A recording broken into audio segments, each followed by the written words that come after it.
سجل مش كده؟ Live streaming is on. ثانية واحدة بس.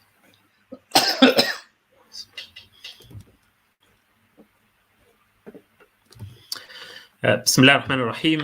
Good afternoon, ladies and gentlemen. My name is Dr. Abdel Hamid. I'm the founder of Sky UK. It's the first world-class forum for Arab doctors. Sky was born in 2020, and over the last 1.5 years, nearly 18 months, we helped more than 10,000 members of Sky to communicate and to share knowledge all over the globe. One of our objectives in Sky is to connect Arab expertise and Arab experts all over the world. Today's session is another significant step in matching UK consultants with their counterparts in the Arab world. We are so lucky today, alhamdulillah, we've got one of the prominent Arab experts in pain management in the UK, Dr. Hussein Nagy. He's a consultant of pain management at City Hospital, Birmingham. He's been practicing in the UK since 1989. بسم الله الرحمن الرحيم. صباح الخير او مساء الخير للزملاء اللي موجودين في مصر. ربما التوقيت عندهم دلوقتي 5 مساء. انا دكتور احمد عبد الحميد او احمد العوضي. انا مؤسس صحة سكاي يو كي. صحة سكاي اتولدت في 2020 والحمد لله يمكن ساعدنا عدد كبير من الاطباء والمرضى على التواصل من خلال البلاتفورم. واحد من اهم اهدافنا في صحة سكاي ان احنا نربط او نكونكت الخبرات العربيه والخبراء العرب الموجودين حول العالم. والنهارده يمكن محظوظين بوجود واحد من ابرز الخبراء العرب في البين مانجمنت او اداره الالم، دكتور حسين ناجي. بيبراكتس او بيمارس التخصص في بريطانيا ربما ما يزيد عن 30 سنه، وهو يعني ضيفنا النهارده. فيعني without any further ado, over to you, Dr. Nagy, if you want to add any few comments and start the presentation. جزاك الله خير دكتور أحمد. السلام عليكم ورحمة الله. First of all, I would like to thank Dr. Ahmed and Sky for this great project, and I hope inshallah that there will be striving for better, as I said, better communication, better service and knowledge progression and cooperation between doctors, patients, and all those interested in better health and lifestyle إن شاء الله. معلش أتكلم بالإنجليزي لأنه أسهل، وإن شاء الله لو في حاجة بالعربي ممكن نقولها في الأسئلة. الحاجة الوحيدة اللي أقولها بالعربي هو عنوان الموضوع. Today we talk about fibromyalgia, and I looked it up in Google. This is the translation الألم العضلي التليفي. And as a matter of fact, both fibromyalgia and this Arabic translation is wrong, because there is nothing wrong with the muscles, nothing wrong with the fibers. It is all a nervous system disease, as I will explain to you in the next few slides. But this is the inherited name that we have for many years. This is where I work. This is City Hospital in Birmingham, and you can notice this, the corridor is, I was told when I started in Birmingham in 2003, this is the longest corridor in Europe. It's about a mile. This is how you keep fit walking from the beginning to the end.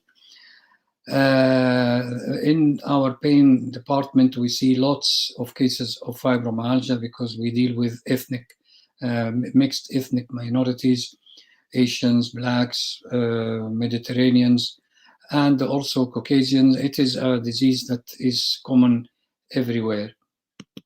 The history of this disease, in 1904, it was called fibrositis of the muscles. And as you know, itis means inflammation, so they thought first it is inflamed muscles.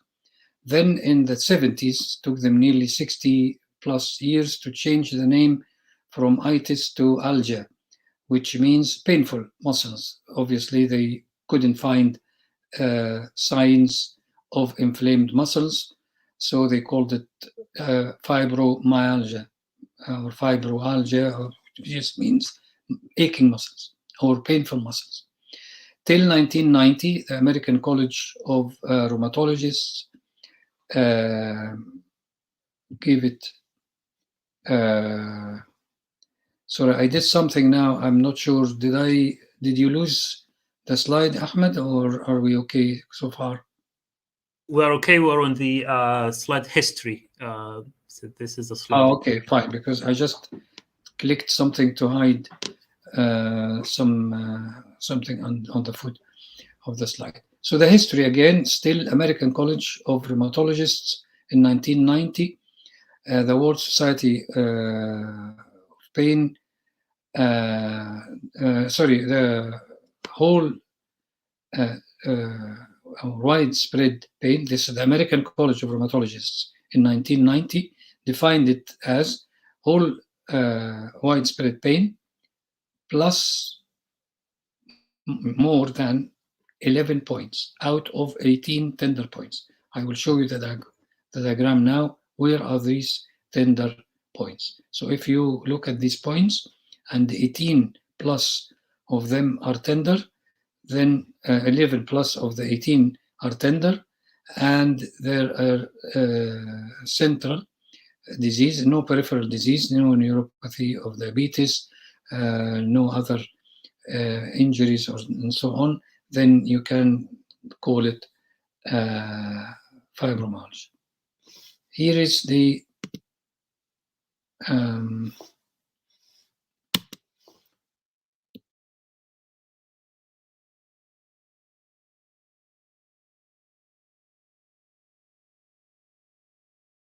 okay.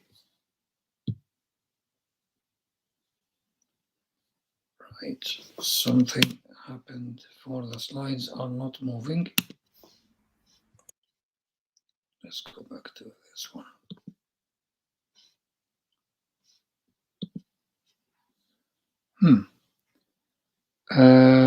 I'm not sure what happened. So do you want to close it? Close it and close the sharing and start again. Sorry about this. Let us do the sharing again. Windows. Okay. Right. Before we talk about the points, let me just see where are these points. Get them out of the way first. Here are these points. So you start examining the patient. Patient comes to tell you, I have aches and pains everywhere. That is mostly the presenting symptom. It's ache everywhere. And I think for those of you who speak Arabic and they have elderly patients, we all heard our mothers, grandmothers, aunties say, يبني الروماتيزم واخد جسمي كله. كانوا زمان بيسموه روماتيزم. It's nothing to do with rheumatic fever or rheumatoid or as we know it is fibromyalgia. فالروماتيزم ده بقى اللي هو اللي بيسموه زمان aching everywhere. If you start to press on top of the neck here, trapezius, back of the neck, and this is number 3 and 4 are very significant because you really shouldn't have any tenderness here. The sternomanubrial joint between the sternum and manubrium. If you press here, nobody should be tender in this area. There are no muscles in this area, but if it is tender, this is quite significant. Then outside the hips, inside the knees, outside the elbows, and between the shoulder blades.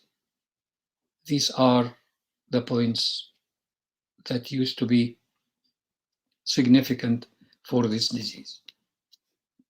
Okay, let us go back to how I explain it to patients.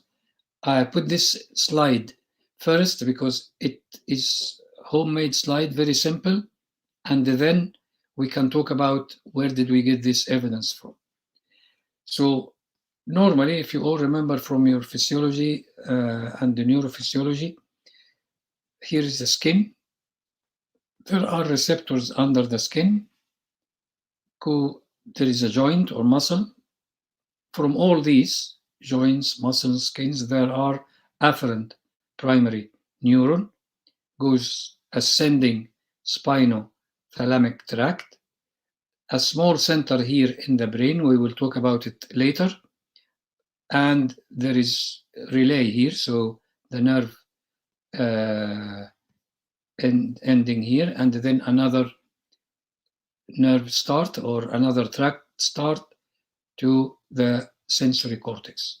So you feel pain in your shoulder or arm or a specific point. So normally, that is the pathway.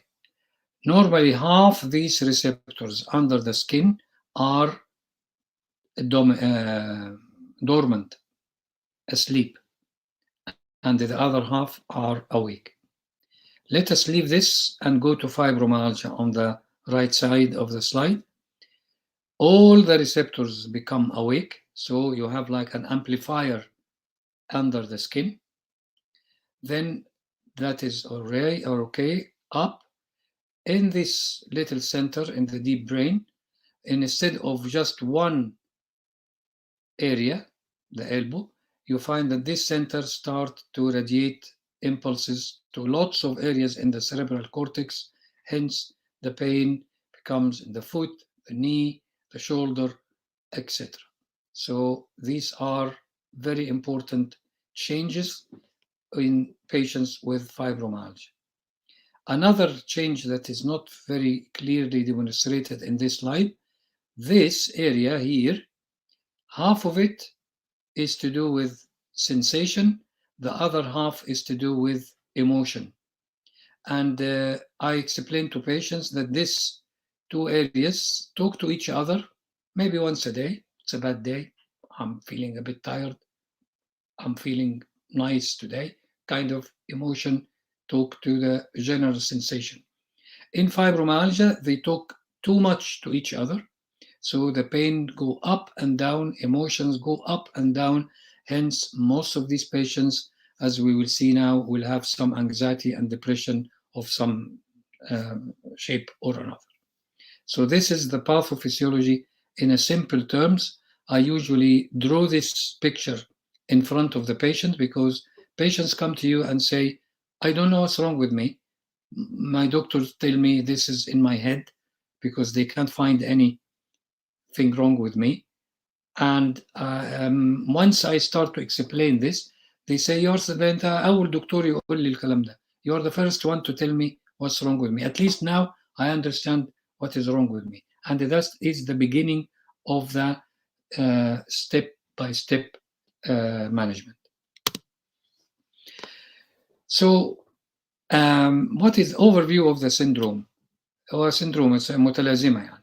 General sensitivity syndrome, chronic multi-symptom illness, manifestation of chronic widespread pain more than 3 months, at least 11 of these 18 points that we talked about, possible tender points, prevalence 2% of the general population, they have fibromyalgia, and females more than males, nearly 8 females to 2 males.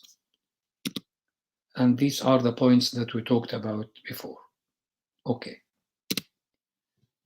The epidemiology, 4 to 7, up to 7 times more common in adult women than in men, with highest prevalence in women aged 50 to 60 years.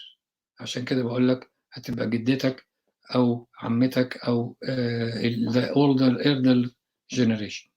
Approximately 2% of the general population in the UK, USA, Canada have symptoms that could meet the American College of Rheumatology criteria.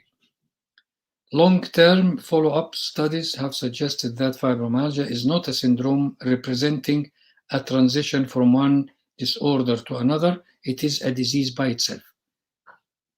Okay, so it is not just something going to change to diabetes or change to something else. No, it is an entity by itself. حاجة يعني خاصة بنفسها.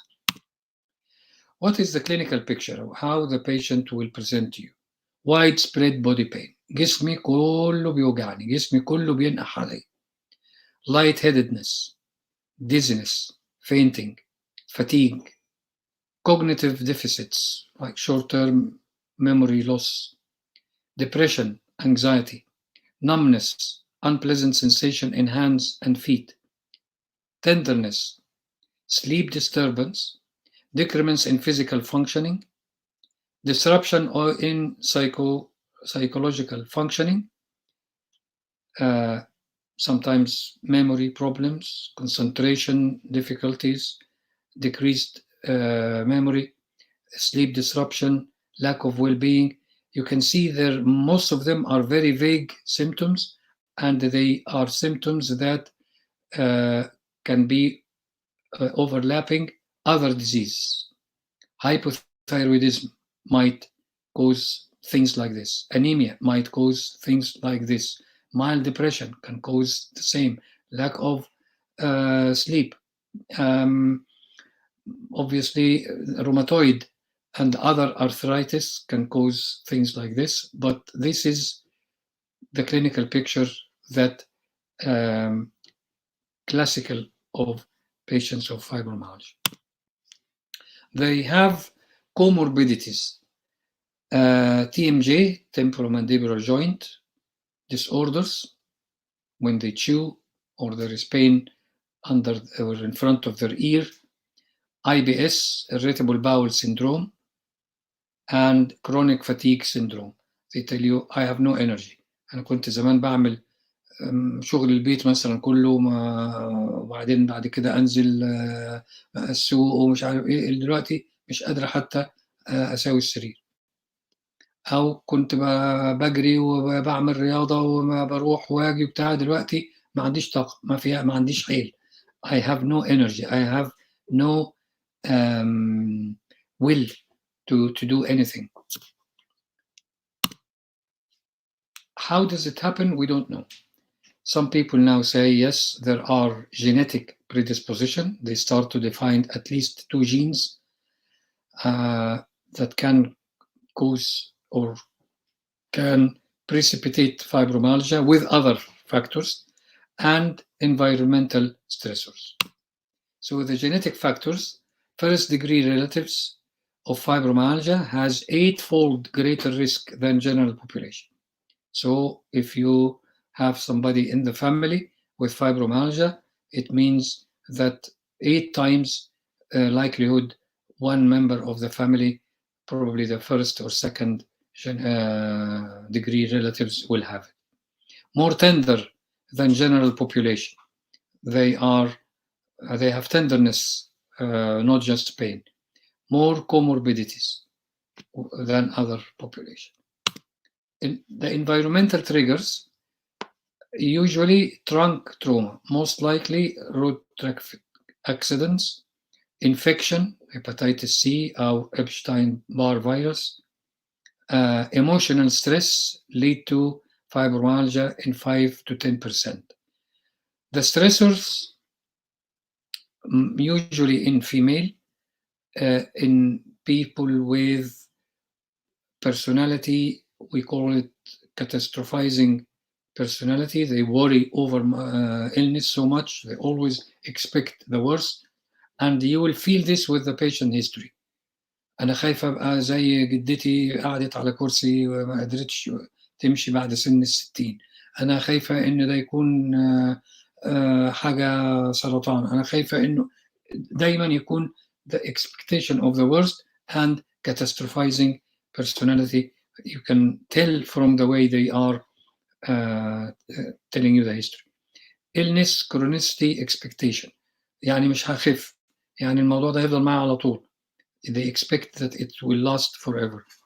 Time off work following the stressor. The longer people are off work after the initial stress or the stressor, the more difficult it is going to be treated. And this is why we like to push patients to go back to work, even part-time, even change their kind of work, rather than physical work, to do something on the desk or work from home or do something in small pieces, because the longer you off work, the less will you have, more depression, dysfunctioning of the muscles, and so on. You go downhill in a spiral.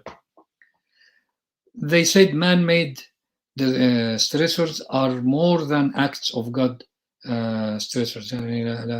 If somebody had stress because of a divorce or because of car accident or bankruptcy, this is more stressor than earthquake or volcano or war. Or war obviously is man-made. So the war, the bankruptcy, divorce, all these kind of things are more to cause fibromyalgia rather than the survivors of earthquakes or volcanoes. Personal stressor more than global stressors.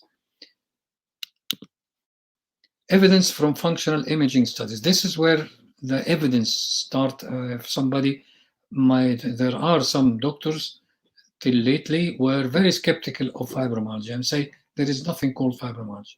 Why? Because they're quite right. There is no test that I can take blood sample from anybody or any X-ray or even a muscle biopsy to show this patient has fibromyalgia or not. All come back as negative. The evidence start to come now from neurophysiology. Biological amplification of all sensory stimuli.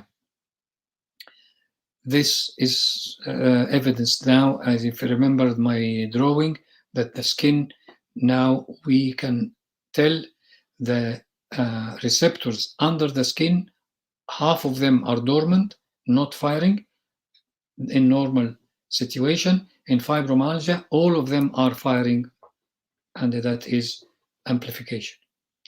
Low threshold to auditory, olfactory, heat, cold, electrical stimulation. All this, all the sensation are on like amplifier. Insula. Insula is that part of the brain that we were talking about in the deep brain with my previous handmade drawing. Consistently hyperactive. Anterior insula is to do with emotion, processing of sensation. The posterior, pure sensory role. So they talk to each other. So the posterior receive the sensation, let us say, inflamed joint, or bang, or road traffic accident, whiplash.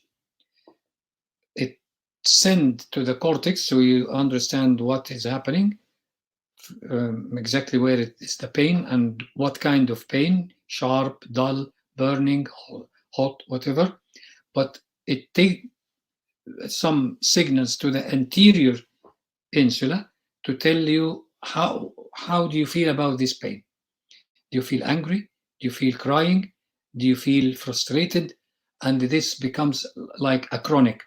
And this is why there's some people cry with pain, become aggressive, become very angry, and some become insulated, very depressed, and so on. And this part of the pain-emotion link is very amplified in fibromyalgia. Here is the evidence.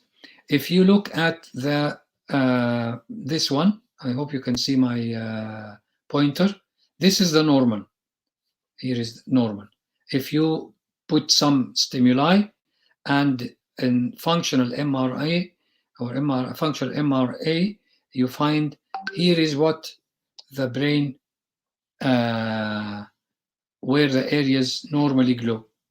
In fibromyalgia, sensitized people, look how much glowing of the area. Remember my slide, the hand draw, that the insula is sending like radiating impulses to almost all sensory cortex to say the pain is everywhere. So this is evidenced now by functional MRA. Or functional MRI, I should say. This MRI shows how much oxygen is picked up during stimulation. So the area of the brain that is being activated glows and gives us this red picture. So now the pathophysiology, we understand, central nervous system abnormalities, muscle pathology, we said no evidence, psychopathology, we have this insular evidence, genetic predisposition, we found at least a couple of genes so far. The central sensitization,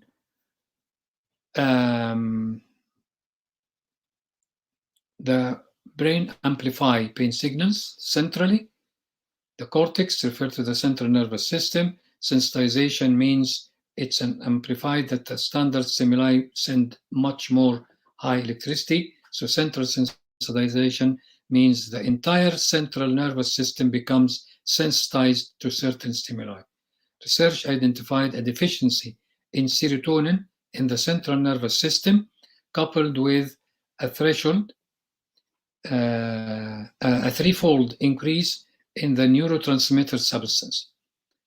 So you have lots of neurotransmitters, and these can cause the radiation and the glowing of the brain, as you saw in the slides. So this is the central sensitization. Okay, the diagnosis and treatment. The diagnosis, as I said, is clinical.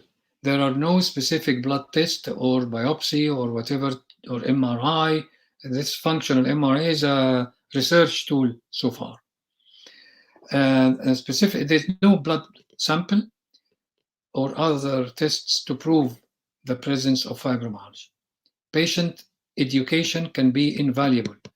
This is very important because if you tell the patient there are no tests to prove or disprove that you have fibromyalgia, they will stop spending their money and stop going from one specialty to the other looking for a cause of their symptoms. Very important.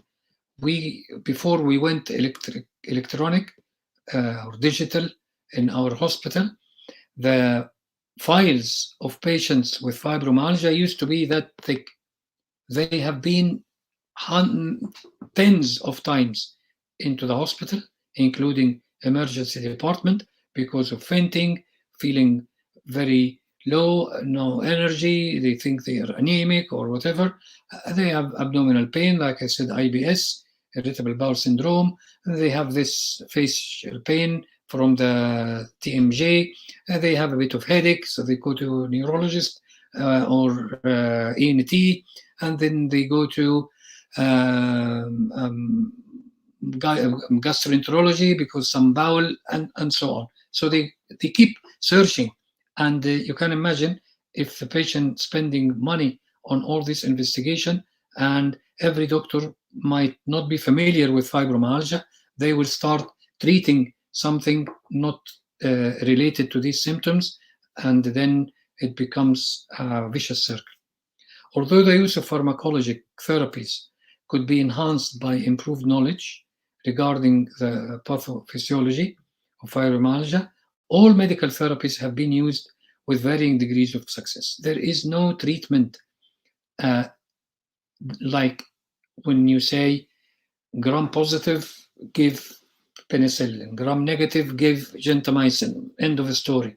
And then the gentamicin become other better antibiotics, and the penicillin becomes better antibiotic. No, in fibromyalgia, there isn't a specific drug that have 80% even or 90% success rate.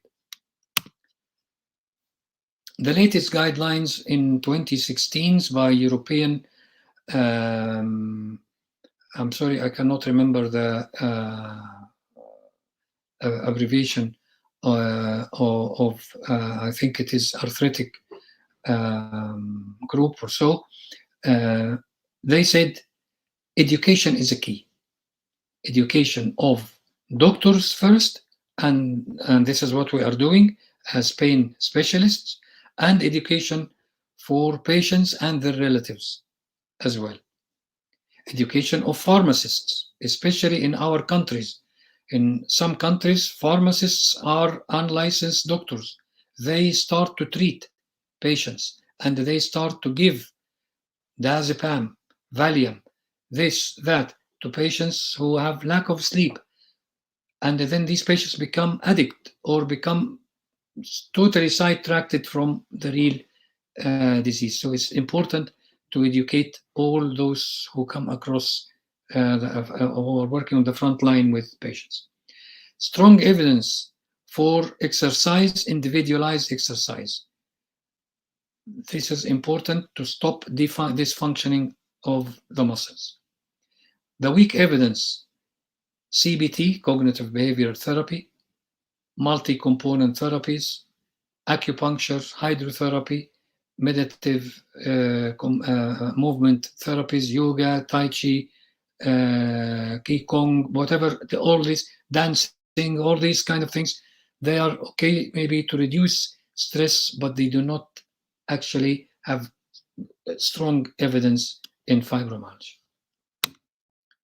What are the things that not recommended? So the previous slide say these are weak evidence. This one is say not recommended.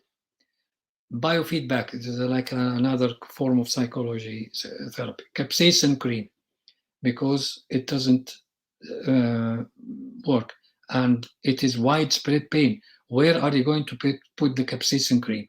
Unless you do something to shrink the pain into 1 or 2 joints, and then you start to treat this 1 or 2 joints with the capsaicin local cream. Hypnotherapy, not recommended. Massage, not recommended. Other complementary therapies, there is lack of effectiveness. And when we say lack of effectiveness, this is by scientific studies, not just one person experience. They strongly recommend against chiropractic based on safety concerns. Pharmacology, weak evidence for low-dose amitriptyline. So when we say weak evidence, it means you may try, but not to have great expectation. Low-dose amitriptyline, 10-25 milligram at night. Duloxetine, 30 to 60 milligram a day. Tramadol, now we don't use at all for fibromyalgia because it becomes addictive and constipation, and then it doesn't really help patients.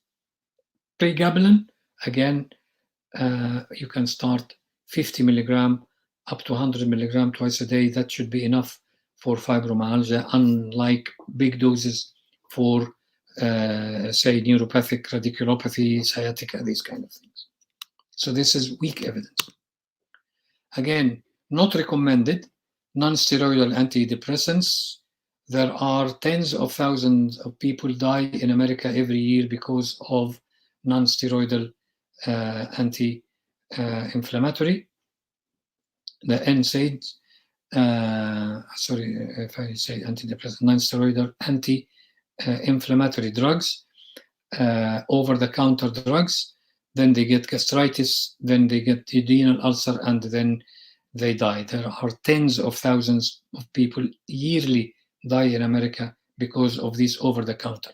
So all the Voltarol, Brufen, Naproxen, all this are not recommended. As we explained, there is no inflammation to give anti-inflammatory. Monoamine oxidase inhibitors, serotonin sensitive reuptake inhibitors, again, growth hormone. I have a patient who came to me and say you should stop practicing. Why? He said, I went to the gym, my instructor told me, here it is, growth hormone, take a couple of injections, and I have been a new man since. Okay, one case study. If you want to try it, it's up to you, but I wouldn't recommend it because we don't know much about this. Strong opioids, definitely no. Steroids, definitely no. We're talking about fibromyalgia. We're not talking about rheumatic myalgia or rheumatoid arthritis. We're not talking about systemic lupus. We're not talking about any of this. There is lack of efficacy, and there is high risk of side effects from these drugs. So actually, your job will be to try to wean these patients off these drugs if they have been taking them, and try to convince them with these drawings and this explanation that there is no need and no benefit, but there is harm in taking these drugs. Behavioral and psychosocial factors. Population-based studies demonstrated that the distress can be both a cause and a consequence of pain. This is definitely a big dilemma. Does the pain cause depression, or when do you have depression, you start to have pain and exaggerate your pain?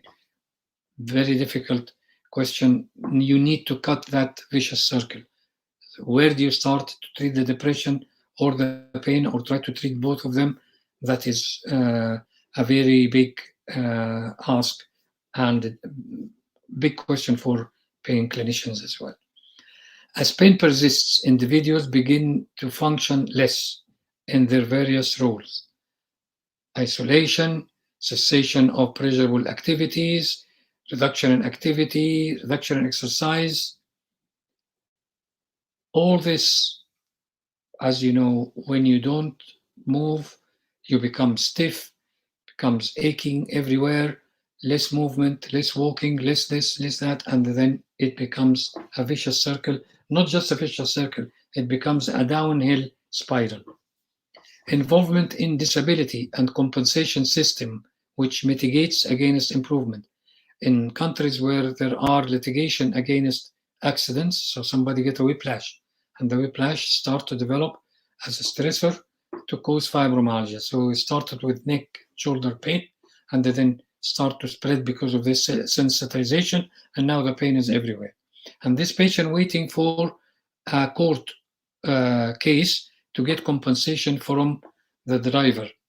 And this patient think that as long as he or she is wearing neck collar, walking with crutches, not able to go back to work, and so on, then the judge will give the compensation.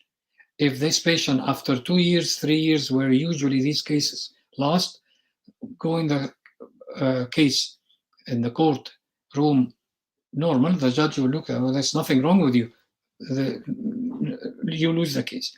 So this is very important to explain, especially those of you who work in countries where are medical legal cases. Maybe not yet in our countries, but it comes. Important to break that link and educate the patient. There's nothing wrong with you going into the court room recovered after years, but you still can claim that during this there are evidence that you were on tablets, you lost a job, or lost hours or days of work, income, etc. Anecdotal success stories. As I told you about my friend who had growth hormone, vitamin D. Asians may need more than Caucasians in vitamin D. This is very important for us, especially in the West, where Asians probably they need more of the sun, ultraviolet, to produce vitamin D. So they move into cold countries where there isn't enough sun, and this is classical. Asian patients especially come to you with fibromyalgia and say, the minute I go back home would be Asia, my pain is gone. How? Because of the cold weather, something that I didn't explain to you as well in that simple draw. One recent evidence about fibromyalgia, that your thermostat in the brain, the area where you perceive temperature, becomes confused and explain or translate cold signal into pain. Imagine if I can rewire your brain like this. So if you go and open the fridge or sit under the air condition, what your brain should tell you? It's cold.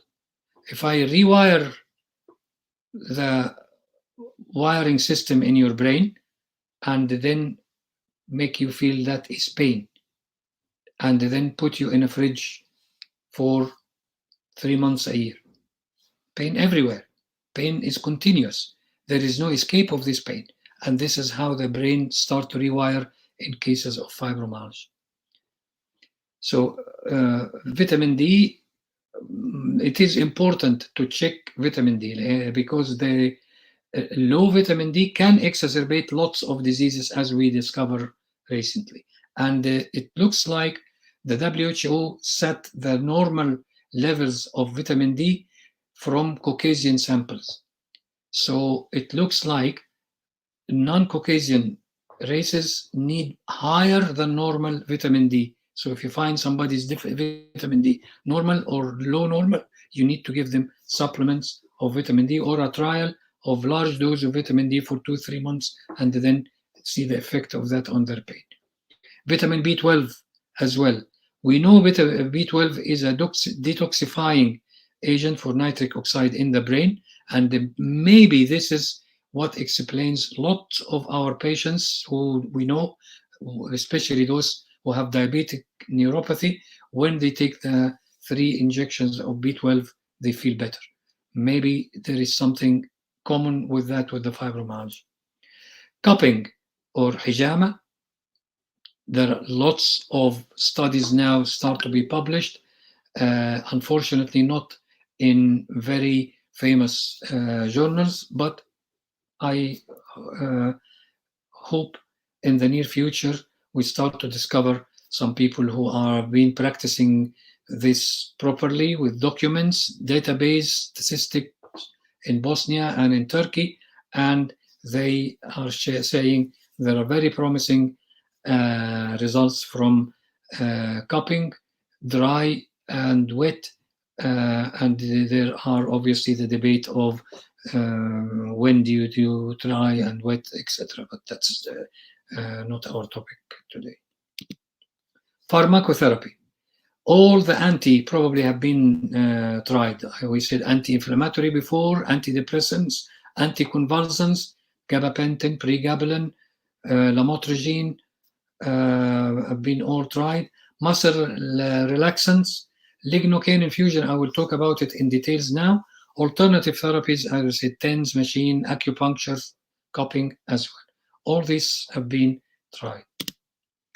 We did audit many years ago, nearly about 7 or 8 years ago, in a small sample.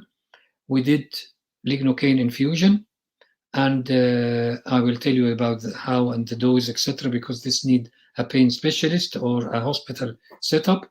And we got this typical normal distribution curve.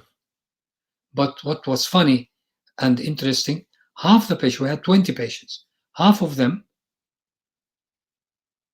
have no pain improvement whatsoever. So 5 patients, nothing. And then, we did 10 patients to start with, 16 patients, I beg your pardon, 16 patients. So 5 of them, 0 improvement. The rest, exactly typical normal distribution curve.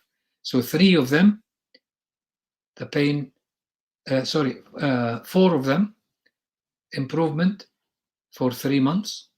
And this improvement is improvement more than 40-50%. So excellent improvement, moderate, but for a long time. And look, 1 patient lasted for 6 months. So there is something here. Why it works for some patients and it doesn't work for other patients, we still don't know. So we did this poster, we published it, and it was accepted by British Pain Society. We did find that we did about 50 patients this time. Lignocaine infusion, analgesic effect, you can see 55% benefited. Score came down from 8 to 3 out of 10. Analgesic duration, more than 3 months. 11%, 53% able to wean their analgesics, and some were even stopping, and the 11% lasted for long as 3 months. So 40% within 3 months, it came back. 11% was still effective after 4 months or 5 months even. Sleep was better. 8 out of 10 is bad sleep. It came down to 5 out of 10 after the infusion. So it was really good in 34% of patients. Side effects were very small, very minimum, just a bit of lightheadedness or so, nausea, and you stop the infusion, it goes away. Okay, so these were the results. Cognitive strategies, we can talk about this. There are lots of psychology, physiotherapy, one-to-one or with groups, coaching kind of technique. You try to divide tasks. Let's say the patient wants to walk 1 kilometer every 2-3 days. So you start saying, okay, how about starting walking just 100 meters, or start to walk in the flat, or start to make your own tea or coffee. Don't ask anybody to make your tea. So you're going to make 5-6 cups of teas a day yourself. So you're going to stand up, walk to the kitchen, stand up till the water boil, make your tea, and come back. This is just a very small step. Then you're going to go out, walk around the block, or go down and walk just to the next door and come back. That's about 50 yards. Then make, and so on. And there are lots of talks about this. You can look it up for more details, because I want to finish to open the floor for discussion. I think I will stop here, because the rest is more towards pain specialists, and I will close the slides now so I can see you, and we can start the discussion. Thank you very much for your attention. Thank you very much, Dr. Hussein. It was very informative. I really enjoyed the talk and the information you've given. I've got a few questions. I have got a few questions as well. But let's just start by some of the questions we received. So one of the questions says, the pain points you've shown on the diagram, it was I think displaying a lady, is that because it's common in females? I think you answered that question. You said it's more common in females than males. Another question, do we know why in fibromyalgia all the sensory endings are active rather than half of them?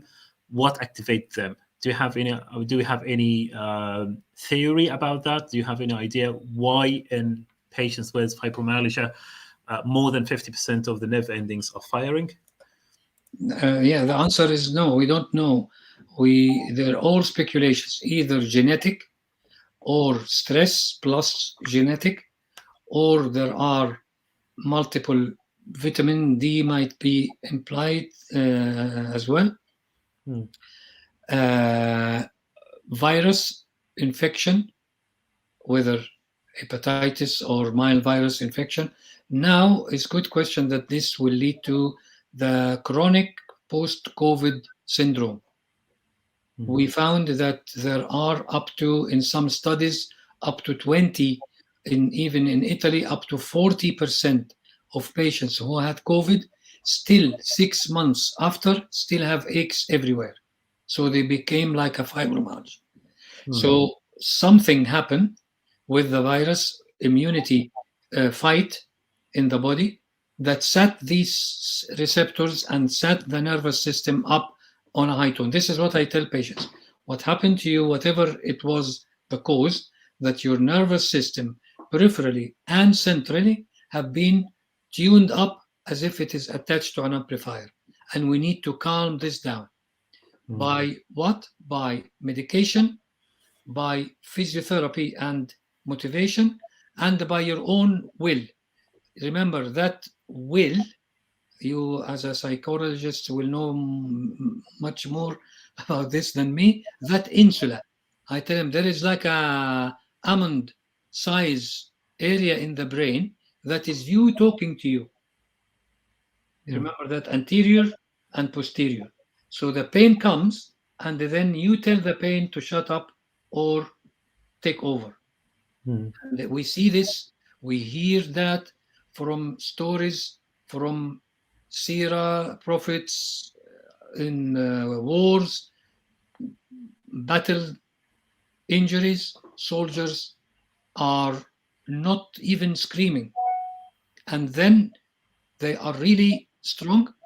Once they arrive to the hospital, they start to cry like babies.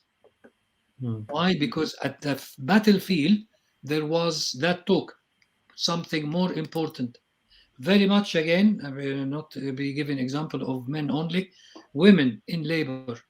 I ask my patients, have you ever heard of a lady in labor who has toothache or complaining from toothache at the moment of giving birth? I have never. Why? Because there is something more important taking over and telling that toothache, shut up. I'm sure lots of ladies have given birth while they have a decayed tooth, which was bad. So this is what we tell the patients. Something set your nervous system up. We don't know. Could be virus, could be genetic, could be environmental, could be all these together. We still don't know. Okay, but just to clarify, Dr. Nagy, so those people were born with healthy nerve endings, and this change in the nerve endings happens over time. So they were born with only 50% of the endings firing, and then something happens, and that 50% becomes like 100%. Yeah, is that correct? Yeah. Okay. So another question about what about malingering? So because we don't have, you said that we don't have like a diagnostic test. We don't have, there are no recommendations for any investigations. Yeah. How would you differentiate people who would be malingering about having this pain, or probably they've got some second gain from receiving that diagnosis? Yeah. This is very difficult question to answer. In pain clinic, malingering is something that we don't talk about at all, almost, because we are like clients in a restaurant or waiters in a restaurant. الزبون دايما على حق. Whatever the patient tell you, you have to believe them, because once you start to presume that this patient is faking it and making it up, you are going to be judgmental because you don't have evidence. Till you have evidence. Sometimes we get evidence. Sometimes governments put surveying cameras on these patients who are claiming benefit. And then, yes, they see them carrying 2 shopping bags, or even we had one patient who was training horses and she's claiming low back pain. Only then when you can say yes.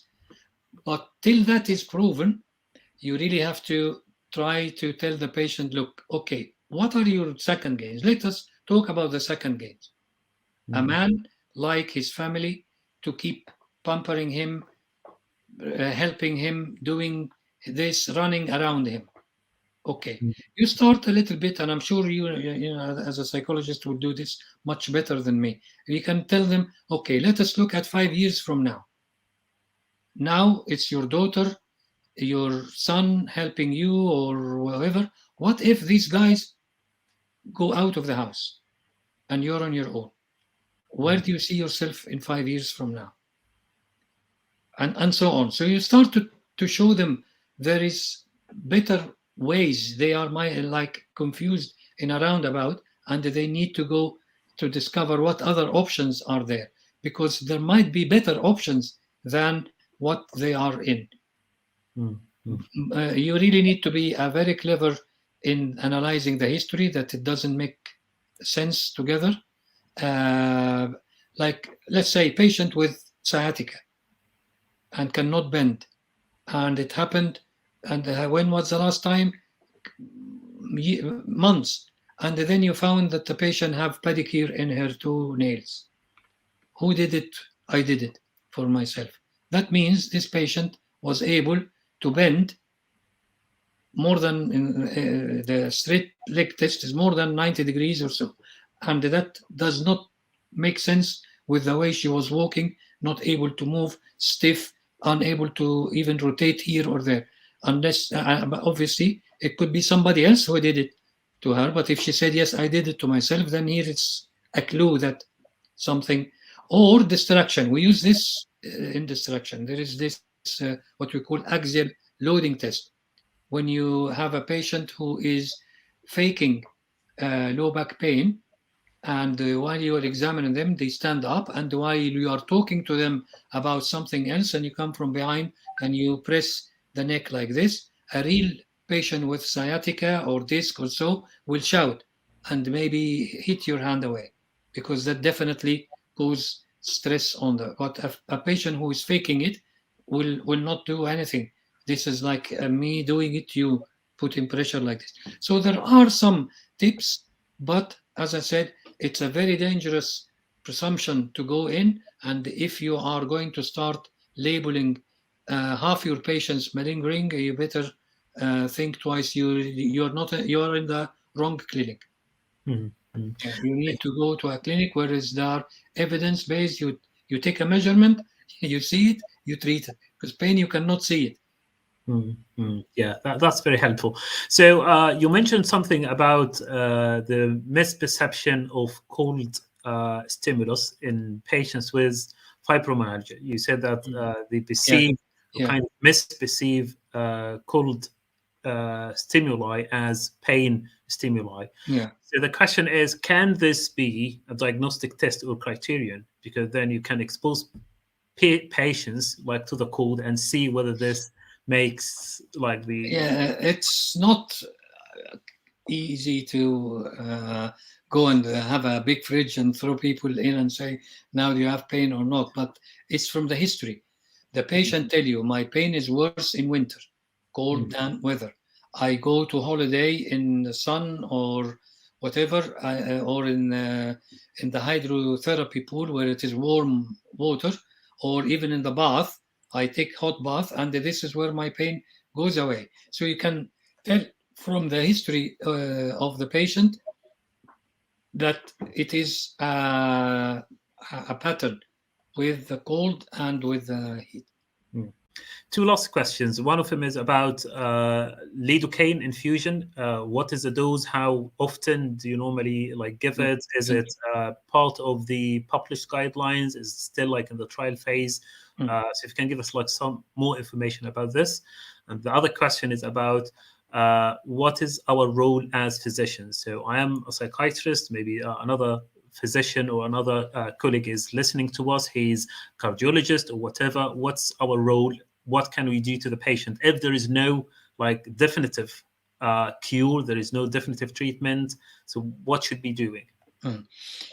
I'll start with Lignocaine because that's straightforward. It needs a hospital setup, and you need to be familiar with Lignocaine. You either need to be anesthetist or cardiologist. Even cardiologists do not use Lignocaine, so it has to be an anesthetist who would give this treatment. It's 1 milligram per kilogram of ideal body weight over 1 or 2 minutes as a bolus, then 3 milligram per kilogram of the ideal body weight over 1 hour infusion. That is one regimen. If there is any doubt about heart problem or epilepsy, could be contraindicated, or you're not familiar with the drug, just give 5 milligram per kilogram of the ideal body weight divided over 2 hours of a pump under monitor. So, and that has to be given in an area where there is full resuscitation. We do it in theater or recovery, and we are anesthetists are familiar with the drug. We have used it many years and we know what are the side effects. You need to tell the patient as soon as they feel numbness or tingling or metallic taste around the mouth, pressure around the ear, lightheadedness, or any strange feeling, you stop the infusion immediately. Otherwise, if they don't, they go into fitting very quickly. So it's a dangerous drug to play with if you know you're not familiar. It's a very safe drug if you know how to deal with. Is it normally like once a month or like? It lasts usually for 3 to 4 months. Oh, okay. Because and then we explain to the patients, ask you how come Lignocaine half-life is half an hour or an hour. It leaves your body after 1 hour. So how come it lasts 4 months? The explanation is this winding up of the nervous system takes about 3 to 4 months to come back to this high level of significantly clinical symptoms. Okay, the question about what is the role of general physicians or non-pain specialists is to refer these patients to pain specialists because they are more familiar how to deal with these. At least they can. First, you are now educated. You know about fibromyalgia.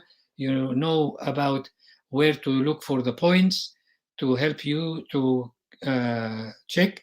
You know that you're not going to expect the abnormal results, so you stop wasting time in investigation not needed, especially if it is generalized body weight, and you tell the patient, go and read about it, educate the patient, refer the patient to pain physicians, and try to explain to the patient that all these drugs are not going to benefit. So you start to wean these patients from these drugs, or at least not to add more drugs to these patients. This is the problem, that patients go from one specialty to the other, and every specialty add another drug on top of the existing drugs, and nothing is working. And you're making the patient just a polypharmacy walking in front of me.